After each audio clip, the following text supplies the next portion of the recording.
Good evening, everyone. Hi there, my name is Alfredo, and this is Destination Fluency. Today, with our very special live. Okay, so for anybody joining us right now, I want to apologize because it's our first live here on YouTube. Our first live with this new program called Destination Live. Oh my God, my apologies. Okay, let me have a look at this. If has anybody joined us? Well, actually, no. Nobody has joined us. Okay, so here we go. Hi there, good evening. My name is Alfredo, and this is Destination Fluency. This is our very first live on YouTube. Not our very first live. We've done lives before on YouTube, but this is our very first one here with this new program called Destination Fluency. So first of all, let me just adjust the camera a little bit here. I want to make sure that, oops. Okay. I just want to make sure that the focus is right. Okay, let me just familiarize myself here with this environment. Welcome to live chat. Remember to guide your privacy guidelines. Okay, let me just say hello to everybody. Hello, everybody. Hello, everybody. Hello, everybody. Good evening. Good evening. Okay, so as I was saying earlier, this is our very first live here on Destination Fluency, today's channel. And today I want to tell you a story. I want to share with you something that happened with me some time ago.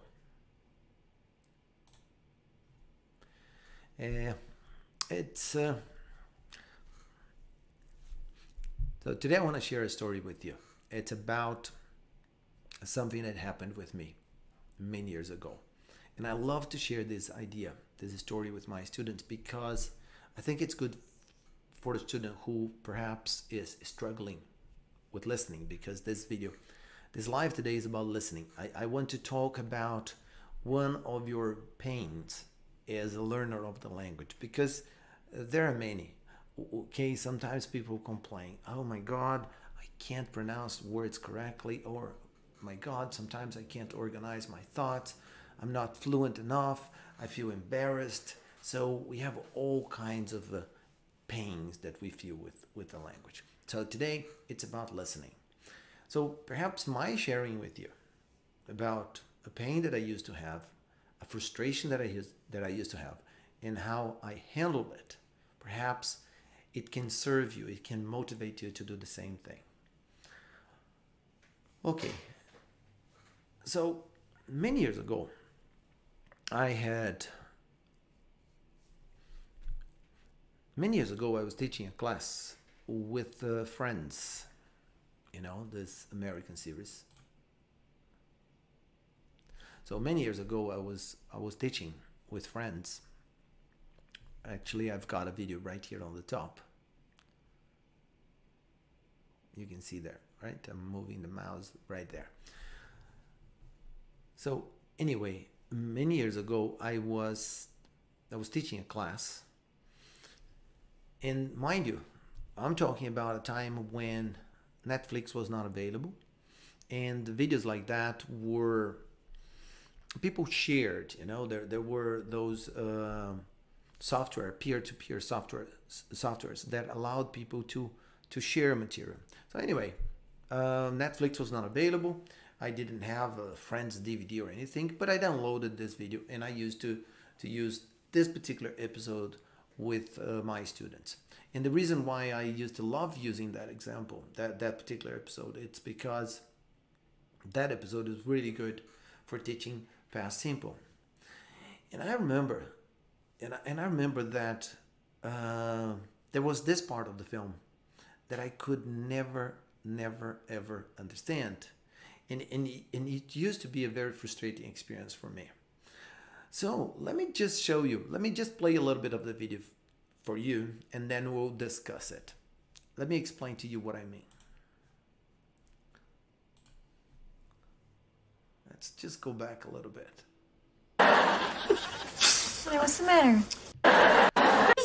Okay, my turn, my turn. I counted 6 fingers, but one was from the other hand, so we're good.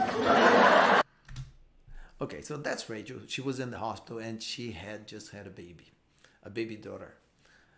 And everybody had come to the hospital to visit her. And Rachel was very emotional. She was crying all the time. And then you're going to see a scene in which she starts crying, and I'm going to explain to you the part that I did understand back then, a long time ago, in a part that I simply could not understand. Okay. Okay? So let me repeat that. What I'm going to explain to you today is a part of the film that back then when I watched it for the first time, I did not understand. And then I'm going to explain to you what I did with that. In other words, how I handled that. I mean, not understanding that part. My turn, my turn. Oh, Phoebe. Yes. Oh, baby. Oh, you're so cute. Oh, I could squeeze your little head. I won't. Hey, what's the matter? Nothing. I'm sorry. I just can't stop crying. The doctor said it's completely normal with all the hormones, plus you're sleep deprived. So? You guys are all sleep deprived. I don't see you weeping because you put your slippers on the wrong feet.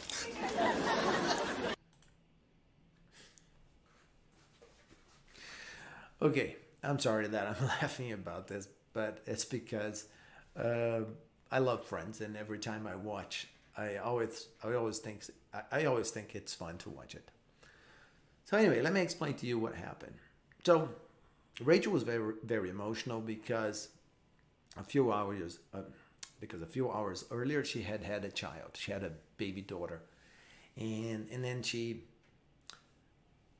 started crying. One of her friends, I think it was Monica or one of the girls, asked her, "Oh, honey, what's wrong?" And she said, "Oh, I don't know. I just can't stop crying." So the father of her child, Ross was not her boyfriend at that time in the story. But anyway, he was the father of her child, tried to comfort her a little bit, saying that the doctors had explained to him that it was completely normal for her to be crying because of all the hormones. And then Ross added that it was also okay for her to be crying because Rachel was also sleep deprived.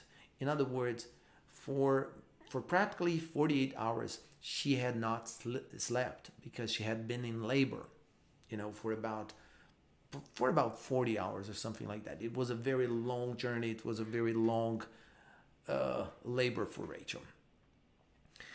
And then, because this is a comedy show, she said, "Well, and so what, Ross?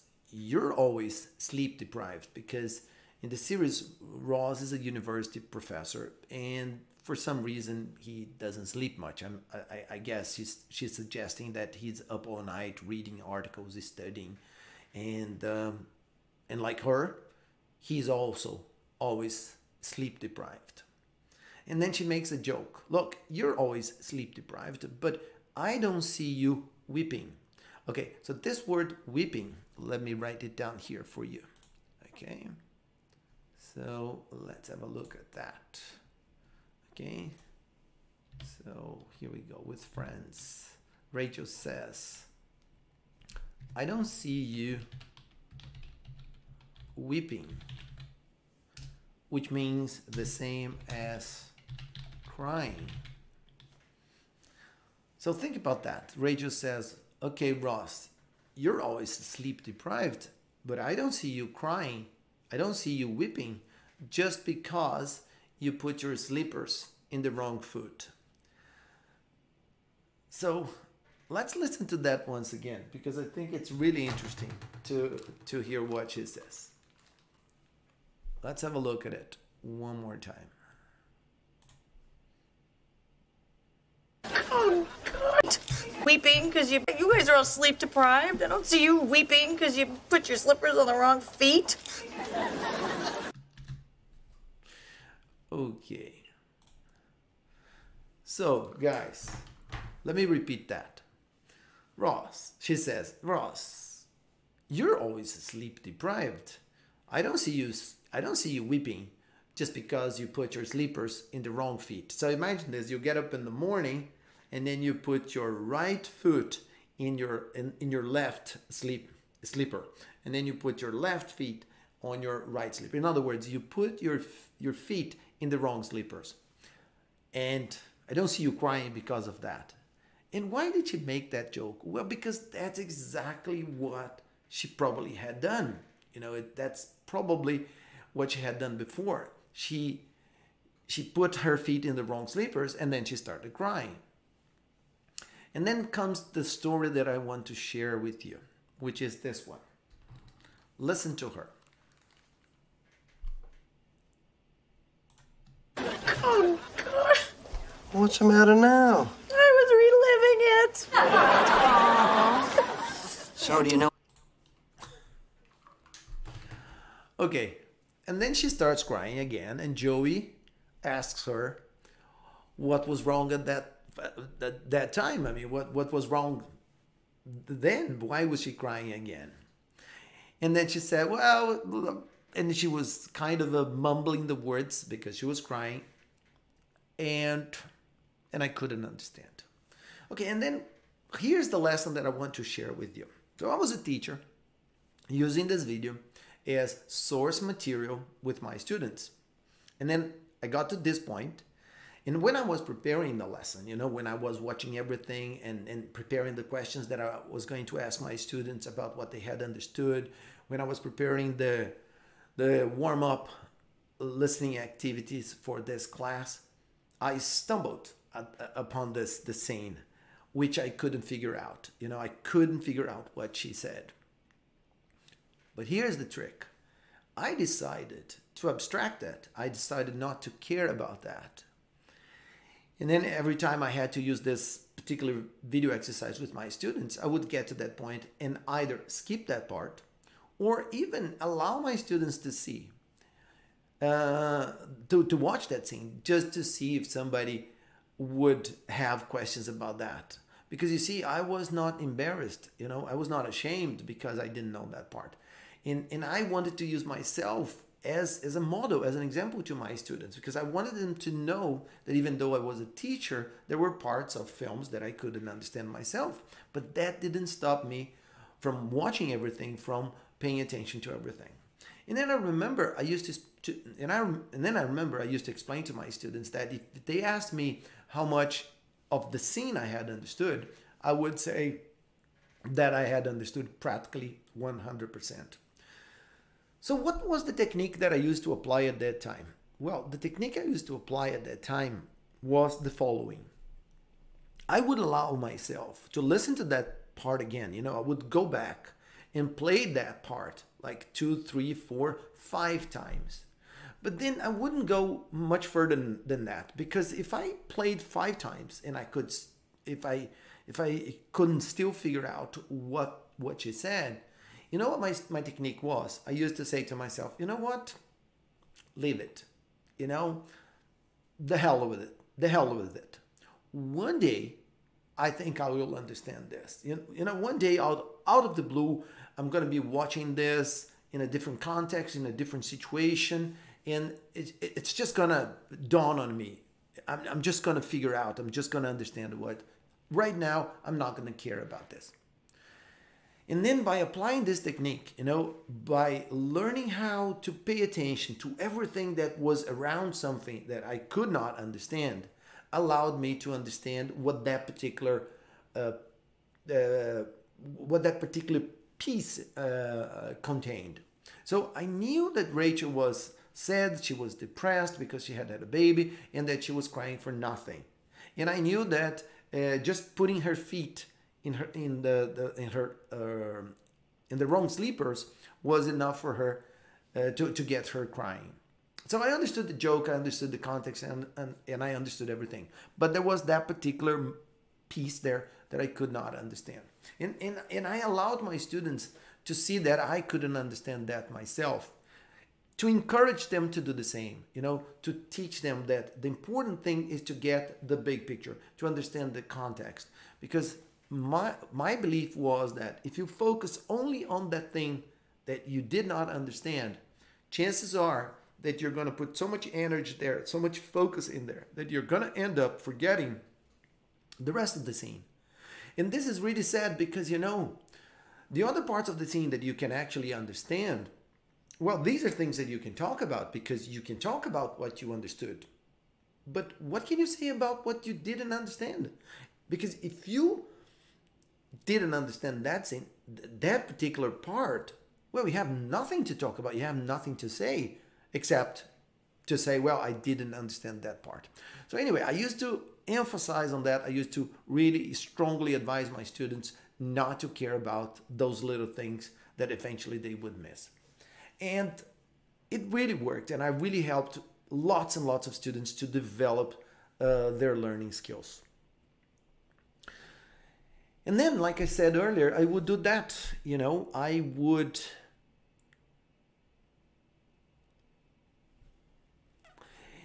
And I'm sorry, I paid attention to the counter there and I got a little bit distracted. I'm really sorry. Let me just go back a little bit here. And let me just turn this thing off for a little while. And just to make sure that everything is okay. Yes, the stream is just, I think it's going well. Okay, that's great. Okay, back to this guy here.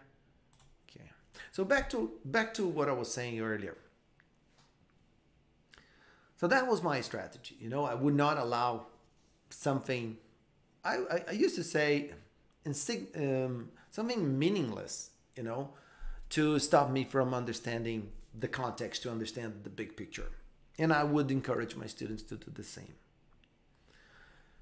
And as I said in the beginning, I used to convince myself that one day somehow I would understand.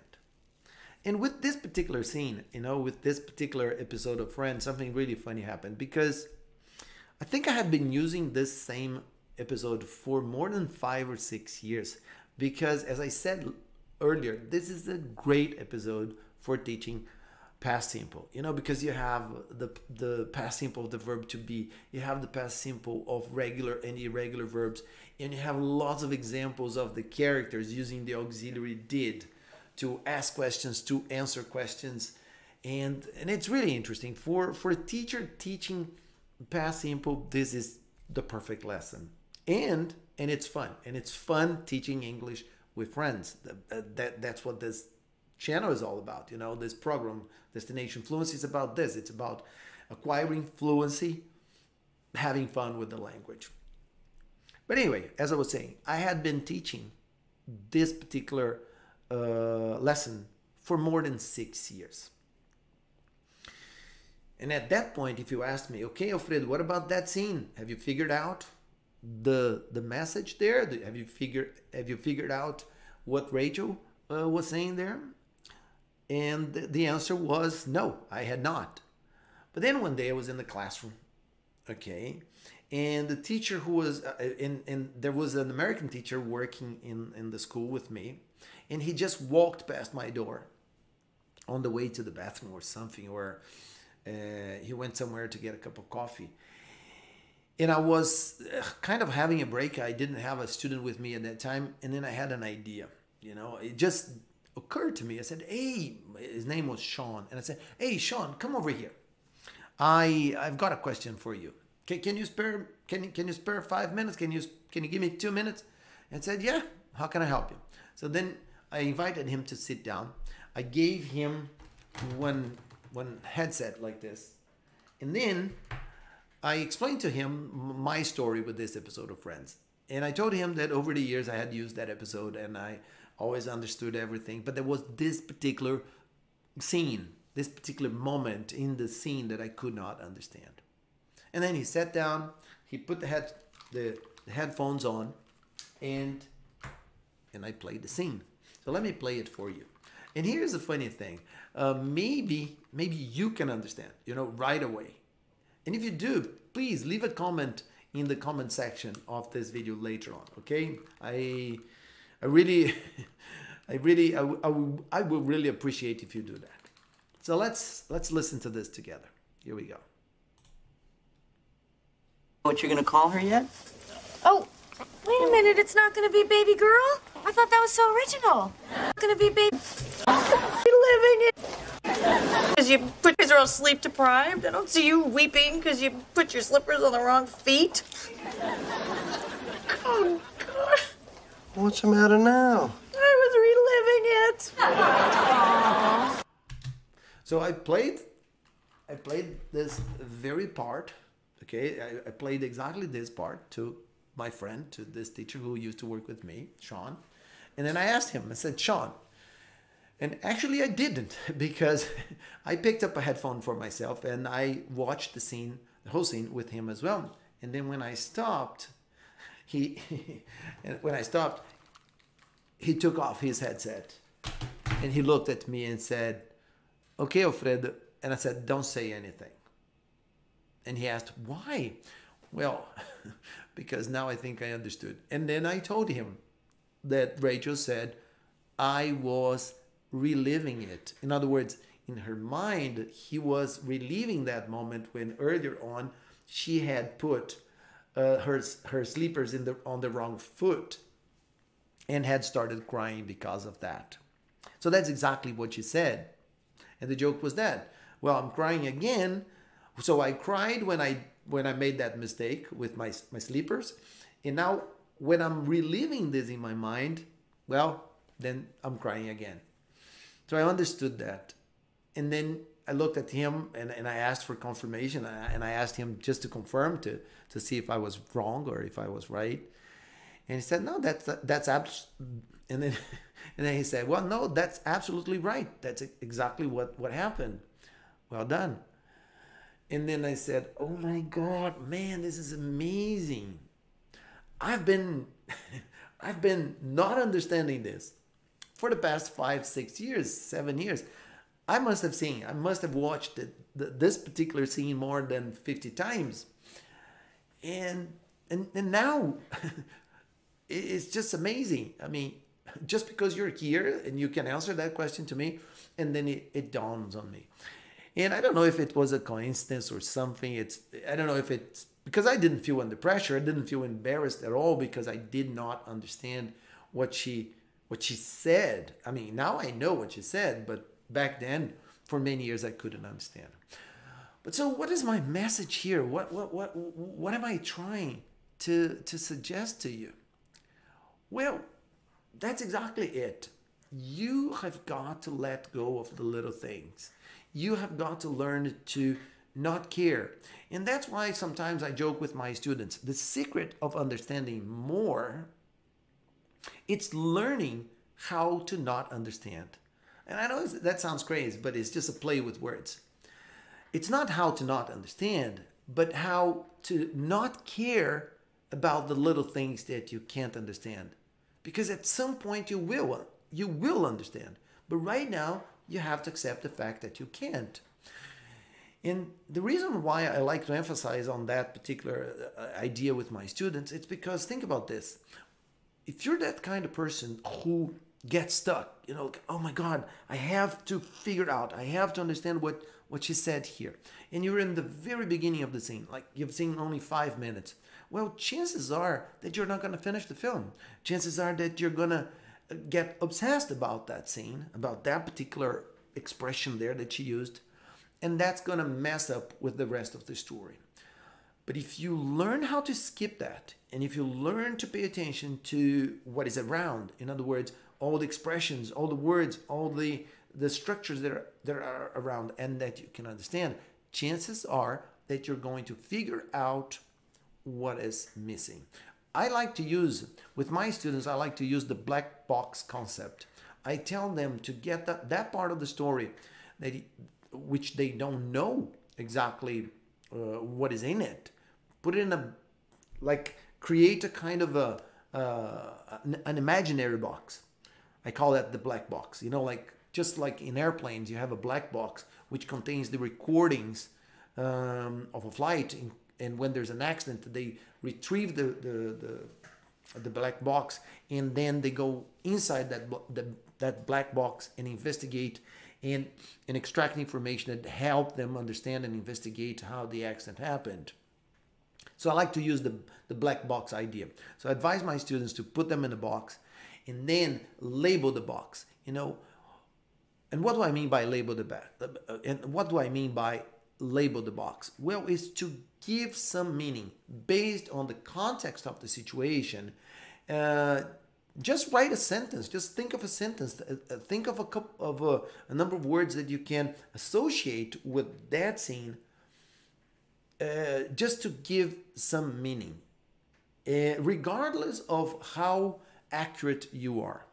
Okay, and I'm going to give you a little bit more practice with that. In other words, I'm going to go a little bit deeper on the black box idea with the next scene that I'm going to discuss with you. Okay, so that's what happened with Friends. So remember what I said. For about, I don't know, 5 or 6 years, I used the same scene to teach simple past to my students, not knowing what the hell Rachel said right there in the scene that I showed you. And then there was this other one. Okay, now the series that I'm talking about is, I'm sorry, I lost my mouse here.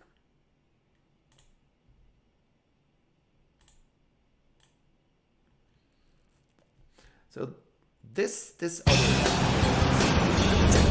with Sex and the City. Well, come on in. Two.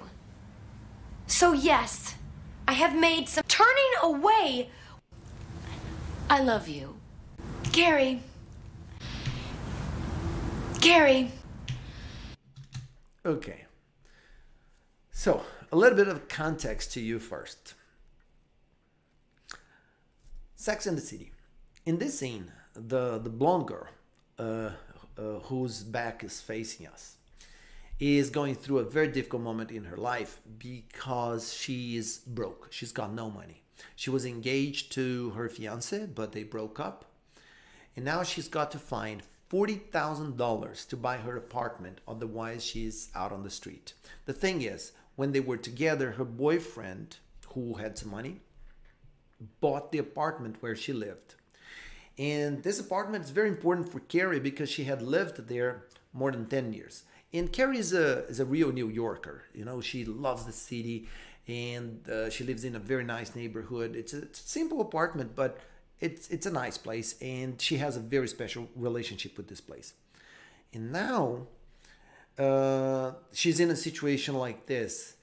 Her fiance, because they broke up, got a lawyer to send her a letter explaining to her what her options were.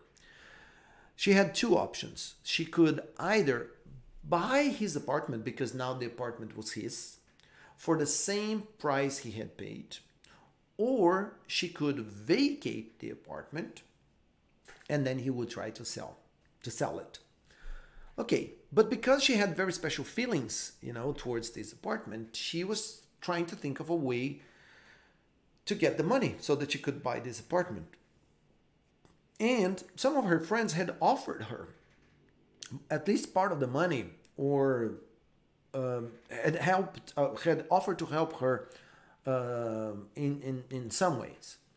But this girl here, the girl with the white t-shirt, her name is Charlotte, she, until that moment, she had not offered her friend any money.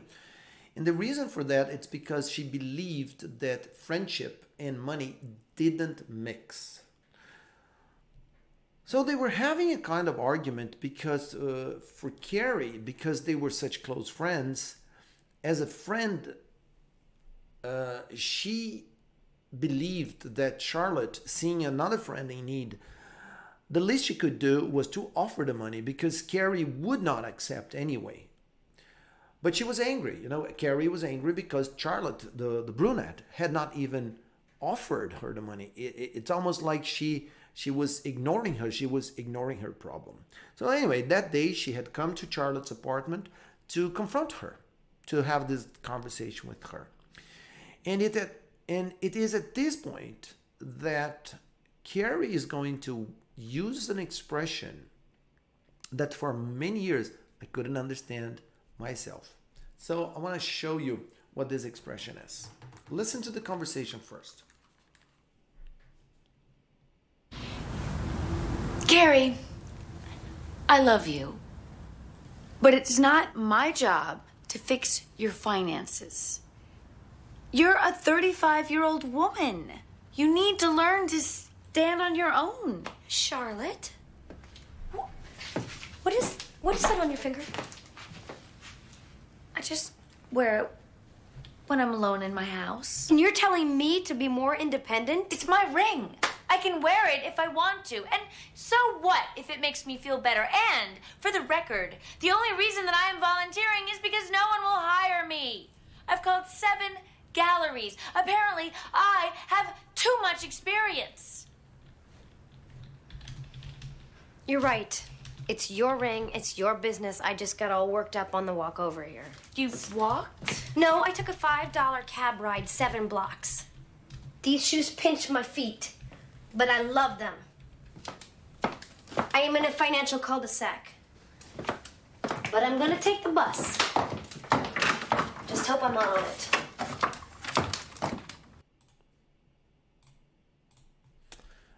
Okay, and here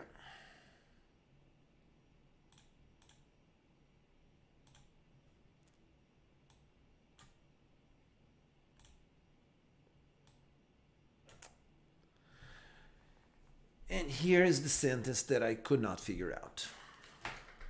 Okay, so just like that one with friends, for many years I could not figure out what Carrie said. Because she said something like, I am in a financial cul-de-sac. Well, here I'm trying to pronounce exactly the way I heard, the way I understood.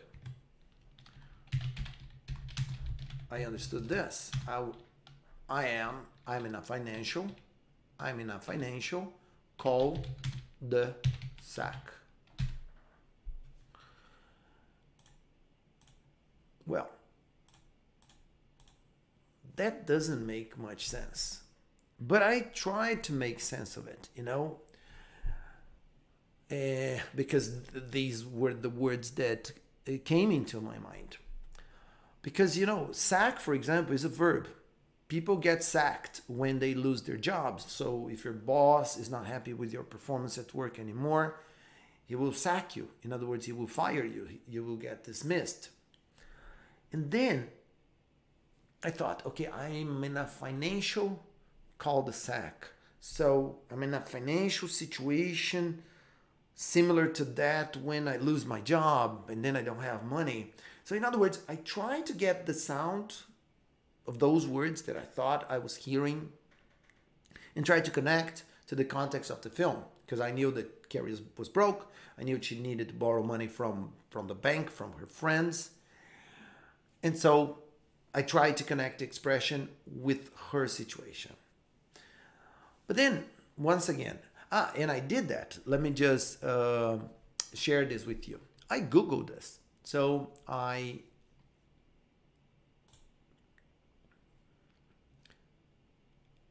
did this, you know. I typed something like this. Cul de sac.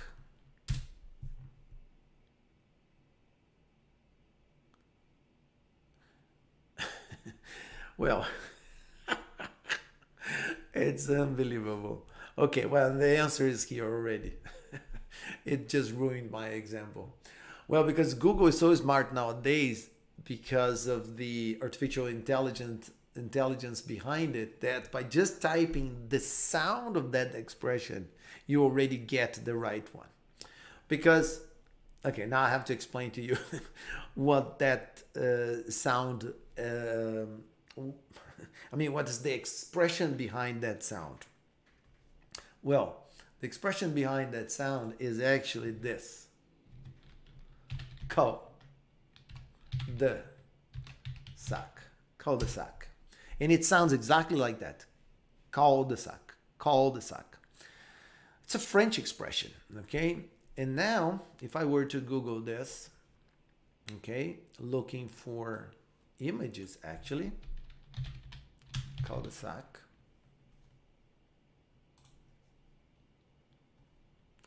And if I were to go with images, okay, In all of these pictures here, let's go with this one here for example. Okay, now with this one here.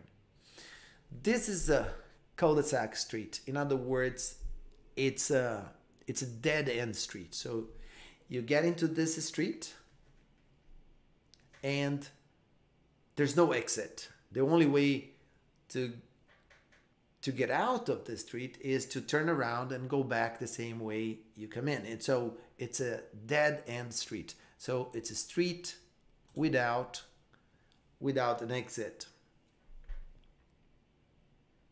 So think about this. Let's think about the metaphor.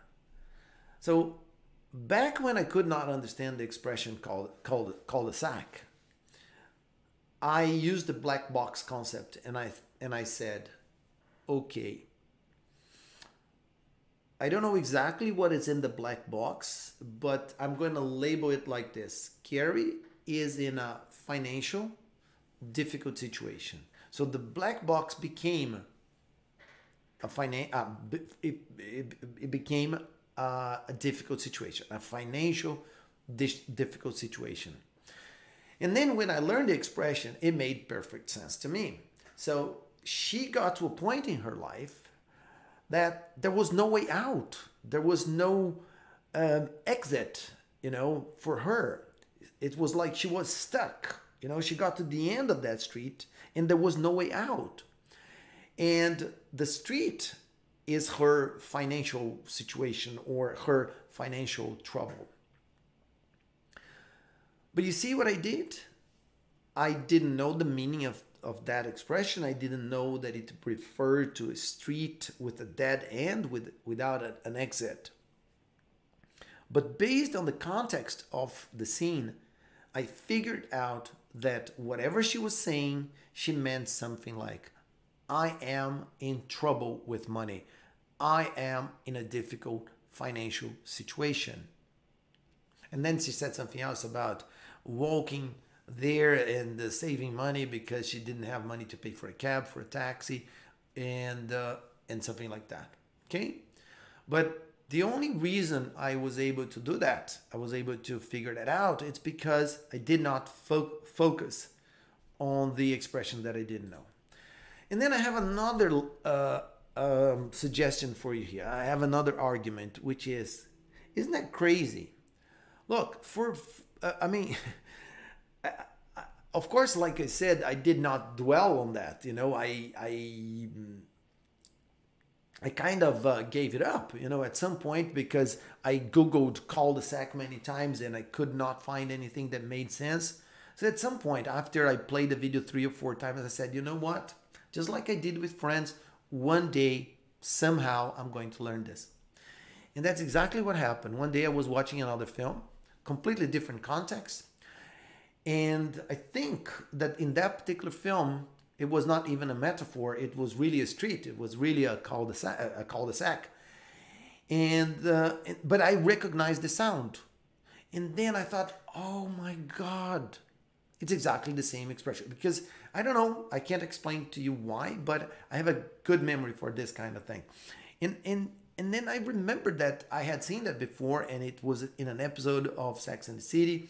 I had a copy of that episode. I went back and I played again, and then everything fell into place because everything then made sense.